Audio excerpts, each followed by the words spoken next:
Alabama and Vanderbilt. Vanderbilt's red zone offense. They only had three trips. They had a touchdown, fumble, and interception. Vanderbilt only had the ball for 20 minutes. Alabama had it for 40. That's gonna win Alabama the game. Ty Simpson had 340 yards. He did have an interception and two touchdowns, so his first interception of the year. Jem Miller, Ryan Williams had pretty good games, and Jeremy Bernard. So they're looking like a pretty good team.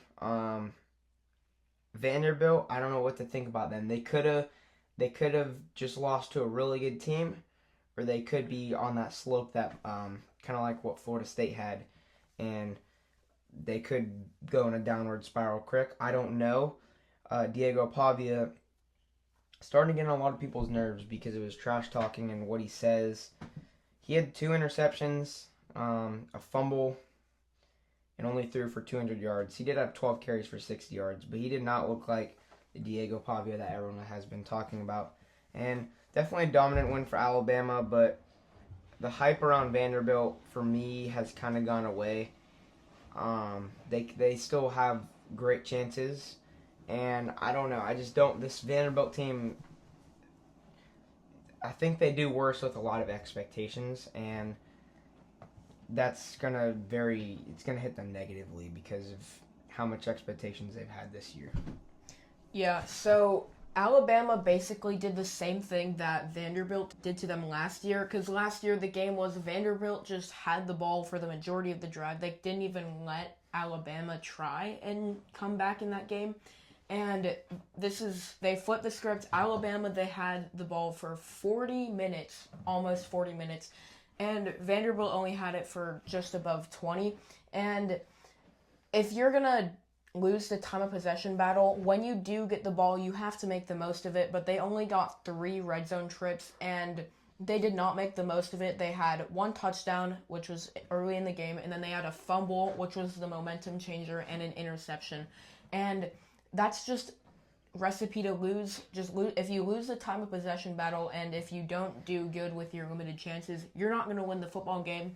And it was actually pretty close. Alabama kind of scored a touchdown late, but it was a close game. And Vanderbilt, they didn't play awful, but there's definitely a lot of question marks because Diego Pavia didn't play the greatest. He had a 3-to-1 turnover to or 1-to-3 touchdown to turnover ratio. And Cedric Alexander, he had a big run earlier in the game, but he only got 4 carries. I feel like if they could have ran the ball more with Alexander, because he did good whenever he got the ball, and he also had that receiving touchdown earlier in the game too. But Vanderbilt, I still think they're a pretty good team, but like JT said, the hype has definitely calmed down. And Ty Simpson had another one of his great games, and he's right up there in the Heisman conversation. 23 for 31, 340 yards, two touchdowns. He did have his first pick of the year, but great performance. Jam Miller had his breakout game, 22 carries for 136 yards and one touchdown. And ultimately, Alabama, they executed better. Their defense, I thought, played very well, of course, forcing 3 turnovers. And their offense, with Jam Miller and their run game finally being activated, Alabama looks like a very good team.